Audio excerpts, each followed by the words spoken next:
Joffrey Fitchie-Perry from the Fiddle Jam Institute here. I thought today I would share something I've covered before in the Fiddle Jam Institute materials, but I have some new experience and information. I thought I'd touch on it again. And that is the importance of working with a metronome. You go, oh God, I hate metronomes. They click, clack, click, tock, tick, tock. It drives me crazy when I practice with them, right? Well, it may, but the only reason that you have struggled with a metronome really is you didn't learn the most important thing about playing with the metronome, which is not, contrary to opinions out there, to learn how to play steady. Although it can help you do that too. The main thing you're going to learn from working with the metronome is learning how to listen. I'll say that again. It's that important. The main thing you're going to learn from learning to play with a metronome or a drum machine or any other steady mechanical thing is to learn how to listen to something other than yourself. That's the problem. Most musicians, or a lot of musicians, especially new and student musicians, tend to get all involved in their own playing. Of course, you're learning to play, right? It's a typical, it's an easy enough thing to fall into. But if you listen to yourself too much, you're not part of the whole. You're not part of the band. You're not part of the groove. You're not part of things. Ultimately, you need to be able to, of course, listen to yourself and hear what you're playing and be aware of what you're playing, but also, in the spiritual levels of it, be no more cognizant, hardly of that, than the rest of the band, as if you're just one part of the whole, which is a high mountain to climb. I understand for most people, but working with a metronome can help you get there. It gives you a sense of authority. This was brought back into my awareness yesterday. I did a church gig. Now, I've done thousands of church gigs over the years. My mother being a church organist, played with her, but I did in one of the modern contemporary Christian churches just yesterday.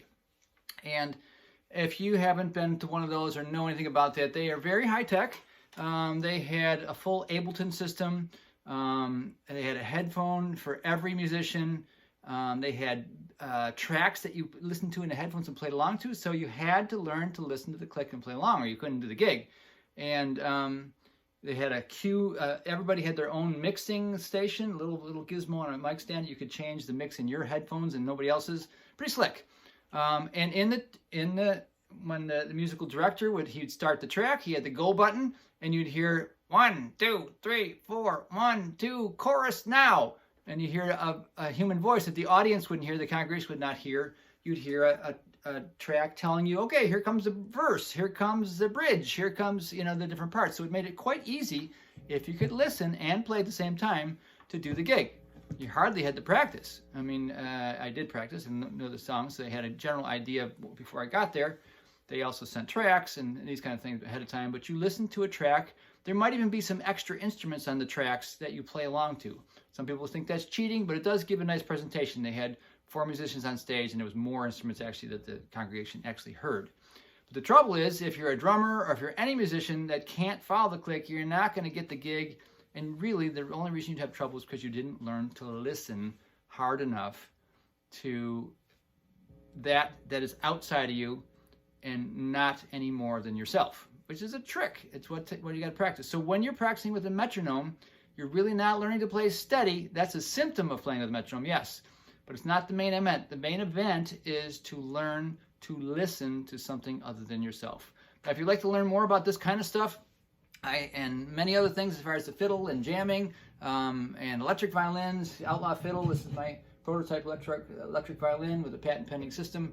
I'll blab about that forever in this channel. I'm excited about it and proud of it. But the Fiddle Jam Institute has hundreds of lessons on there, from near beginner to advanced. I have a adult beginners course on there that's separately available. So if any of this stuff interests you, check it out. I'm available. The site is available 24/7, and hopefully this will help you, and all the things there will help you. There's even a free club you can join and get 12 lessons, complete lessons for free. All right? So if that is you, check out the links below, and we'll see you on there. If you have any questions, feel free to comment or send them to me. Amen.